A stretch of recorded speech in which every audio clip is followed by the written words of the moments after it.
इसी बीच एक व्यक्ति सभा में खड़ा हुआ और उसने एक प्रश्न पूछा, संतो, यह कैसी बात करते हो? जूता बनाने वाला तो चर्मकार है, नीच जाति का है, क्या उसकी बनाई वस्तु पवित्र हो सकती है? सभा में हलचल मच गई, लेकिन कबीर साहब ने मुस्कुराकर कहा, सत साहिब, भाइयों और बहनों, कहा जाता है काशी नगरी में कबीर साहिब एक दिन अपने सत्संग से लौट रहे थे। सुबह सुबह की बेला थी।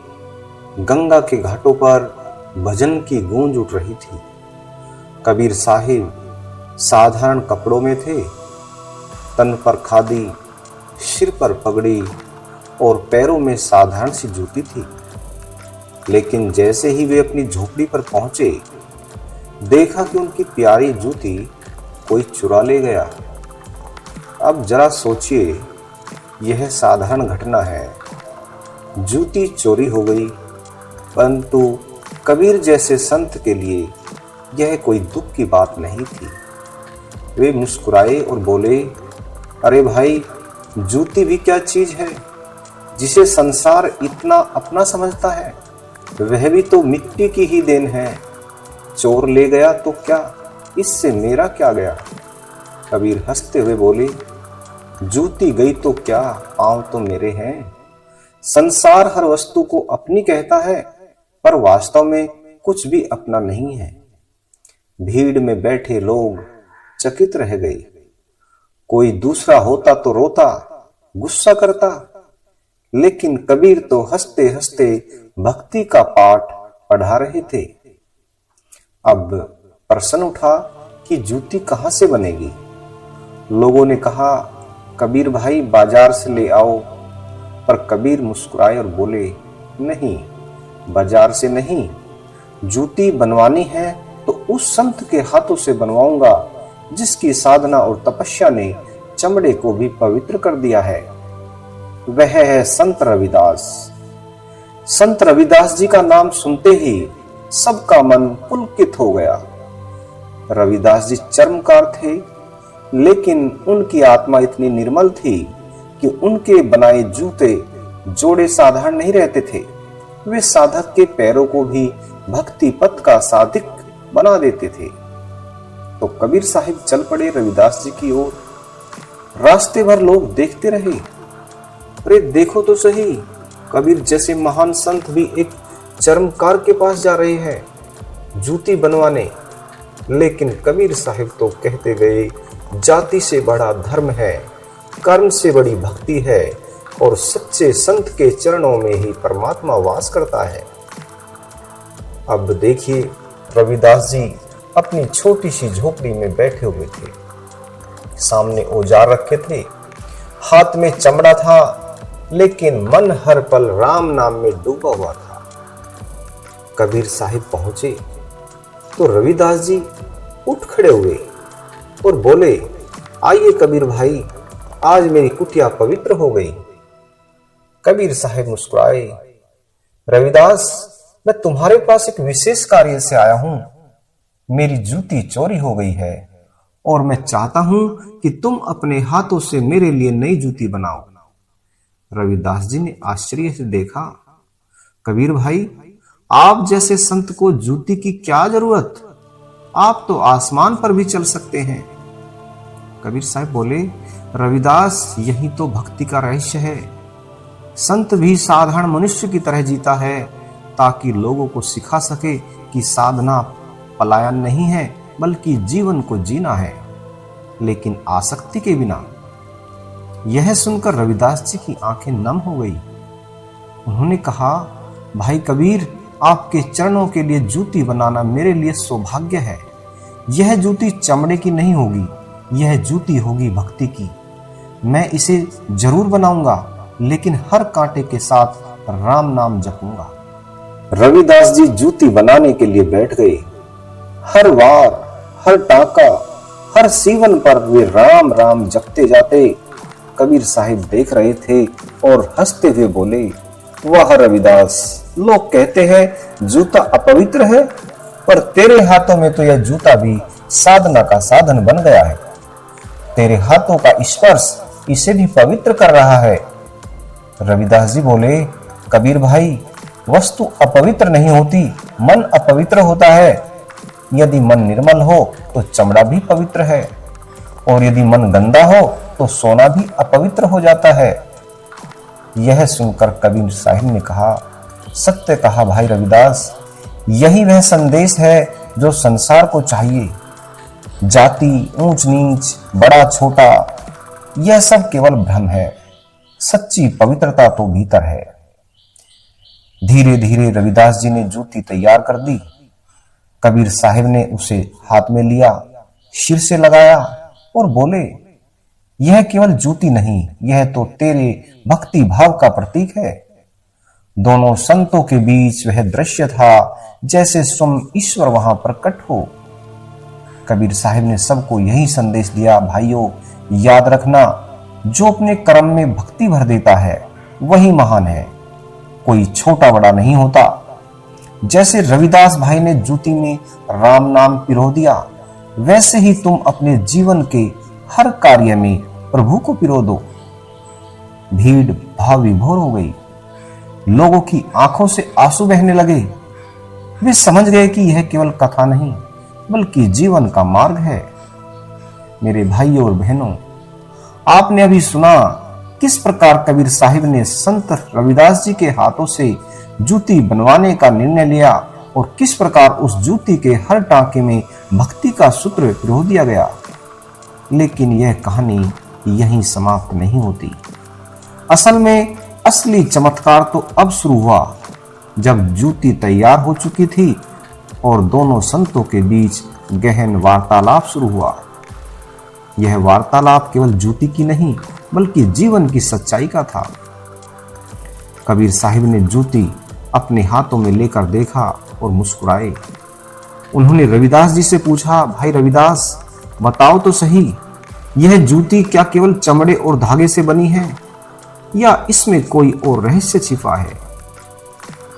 रविदास जी ने हाथ जोड़कर कहा, कबीर भाई, यह जूती तो एक प्रतीक है। यह बताती है जैसे चमड़ा कठोर होता है लेकिन मेहनत और तप से नरम हो जाता है, वैसे ही मनुष्य का हृदय भी साधना से पवित्र हो सकता है। जूती का कार्य है पांव को बचाना, पर असली जूती वह है जो हमें संसार की कटीली राह से बचाए। वह जूती है भक्ति और नाम। कबीर साहिब हंसकर बोले, वाह रविदास, तेरे शब्द तो जैसे गंगा की धारा बह रही हो। तूने सही कहा, यदि मनुष्य अपने पांव पर साधारण जूती पहने लेकिन भीतर आत्मा पर नाम की जूती न हो तो वह संसार के कांटों से घायल हो जाएगा। सभा में बैठे लोग सत्संग की जय कह उठे। इसी बीच एक व्यक्ति सभा में खड़ा हुआ और उसने एक प्रश्न पूछा, संतो, यह कैसी बात करते हो? जूता बनाने वाला तो चर्मकार है, नीच जाति का है, क्या उसकी बनाई वस्तु पवित्र हो सकती है? सभा में हलचल मच गई, लेकिन कबीर साहिब ने मुस्कुराकर कहा, भाई सुन, जाति से कोई ऊंचा या नीचा नहीं होता। सच्चा ऊंचापन तो भक्ति से होता है। जो राम नाम जपता है वही महान है। तू सोचता है कि रविदास नीच है, पर जान ले, तेरे मन का अहंकार ही तुझको नीच बना रहा है और रविदास का निर्मल मन उसे संत बना रहा है। फिर रविदास जी बोले, सुनो भाई, जब मैं जूती बनाता हूं तो हर वार पर राम नाम जपता हूं, तो बताओ मेरी जूती अपवित्र हुई या पवित्र? जो कार्य प्रभु के नाम से जुड़ जाए वह अपवित्र कैसे हो सकता है? सभा स्तब्ध रह गई। लोगों ने पहली बार जाना कि असली ऊंच नीच बाहर नहीं बल्कि भीतर है। अब कबीर साहिब ने उस जूती को सबके सामने उठाकर कहा, सुनो भाइयों, यह जूती साधारण नहीं है। यह हमें 3 बातें सिखाती है। पहली बात, विनम्रता। जूती हमेशा पांव में रहती है, चाहे शरीर कितना भी ऊंचा हो जाए, जूती नीचे ही रहती है। यह हमें सिखाती है कि भक्ति में अहंकार नहीं, केवल विनम्रता होनी चाहिए। दूसरी बात, सुरक्षा। जिस प्रकार जूती पांव को कांटों से बचाती है, उसी प्रकार नाम की भक्ति हमें संसार के दुख और मोह से बचाती है। तीसरी बात है संगति। जूती हमेशा जोड़ी में रहती है। यह सिखाती है कि साधक को संगति चाहिए, संतों की संगति। अकेला मन भटक जाता है पर संगति में टिक जाता है। सभा में सभी लोग ताली बजाकर वाह वाह करने लगे। लोगों ने अनुभव किया कि सचमुच साधारण जूती भी कबीर और रविदास के हाथों में ज्ञान का ग्रंथ बन गई। फिर कबीर साहिब ने रविदास जी का हाथ पकड़कर कहा, भाई तेरा कार्य केवल जूती बनाना नहीं है, तू तो आत्माओं के लिए मार्ग बनाता है। तेरे हाथों का काम भी पूजा है, तेरे हर वार में भक्ति है। रविदास जी की आंखों से आंसू बहने लगे। उन्होंने कहा, कबीर भाई आप मेरे गुरु समान हैं। आपके शब्दों से आज मेरी आत्मा प्रफुल्लित हो गई है। यदि मेरा यह छोटा सा काम भी किसी की साधना में सहायक हो जाए तो यही मेरा सौभाग्य है। सभा भाव विभोर हो गई। लोगों ने महसूस किया कि दोनों संत केवल बातें नहीं कर रहे हैं बल्कि अपने जीवन से सच्चा धर्म दिखा रहे हैं। मेरे भाइयों और बहनों, यही क्षण था जब कबीर और रविदास की जोड़ी संसार को यह संदेश दे रही थी कि साधारण जीवन को भी यदि भक्ति से जोड़ दिया जाए तो वह अद्वितीय हो जाता है। कबीर साहिब ने बताया कि जूती हमें विनम्रता, सुरक्षा और सुंगति सिखाती है, और रविदास जी ने कहा, मन अपवित्र है, वस्तु कभी अपवित्र नहीं होती। पर अब यह कथा और गहरी हो रही है। अब दोनों संत समाज की उन गांठों को खोलने जा रहे हैं जो हजारों सालों से लोगों को बांध कर रखी हुई है। तभी सभा में एक पंडित खड़ा हुआ। उसने घमंड से कहा, कबीर और रविदास तुम लोग बड़ी बातें करते हो, पर क्या यह सत्य नहीं कि ब्राह्मण सबसे ऊंचा है और चर्मकार सबसे नीचे? सभा शांत हो गई। सबकी नजरें कबीर और रविदास पर टिक गई। कबीर साहिब हंसकर बोले, पंडित जी तुमने तो बस पुस्तकें पढ़ी पर जीवन नहीं पढ़ा। सच बताओ, क्या बच्चा ब्राह्मण के घर जन्म ले तो दूध सफेद होता है और चर्मकार के घर जन्म ले तो काला हो जाता है? क्या सूर्य चर्मकार के घर उगना भूल जाता है? क्या गंगा का जल उसे पवित्र नहीं करता? नहीं भाई, यह सब मन का भ्रम है। सच तो यह है कि जिसने प्रभु का नाम जप लिया वही ऊंचा है और जिसने नाम भुला दिया वही नीच है। रविदास जी ने हाथ जोड़कर कहा, यदि जाति ही महानता का मापदंड है तो फिर कर्म का क्या होगा? राम नाम से जुड़ा हर मनुष्य ऊंचा है और अहंकार से जुड़ा हर मनुष्य नीच। यही सत्य है। सभा गूंज उठी, संतों की जय, राम नाम की जय। अब कबीर साहब ने हाथ में जूती उठाकर कहा, भाइयों जरा सोचो, जूती सिर पर क्यों नहीं पहनी जाती? क्योंकि जूती का काम है पांव के नीचे रहकर मार्ग दिखाना। यह हमें सिखाती है कि साधक को अपने अहंकार को पांव तले रोदना चाहिए। अहंकार अगर सिर पर चढ़ जाए तो जीवन बर्बाद हो जाता है, लेकिन जब अहंकार जूती की तरह पांव तले आ जाए तभी भक्ति का मार्ग खुलता है। रविदास जी बोले, सही कहा भाई कबीर, मैं तो हर रोज जूती बनाते बनाते यही अनुभव करता हूं। जब तक मनुष्य अपने भीतर की घमंड की चमड़ी को नहीं काटता तब तक उसके जीवन की असली जूती नहीं बनती। राम नाम वह सुई है, तपस्या वह धागा है और विनम्रता वह हथौड़ा है। इनसे जब जूती बनती है तभी साधक प्रभु के मार्ग पर चल सकता है। सभा ताली और राम नाम की गूंज से भर गई। तभी सभा में एक युवक खड़ा हुआ।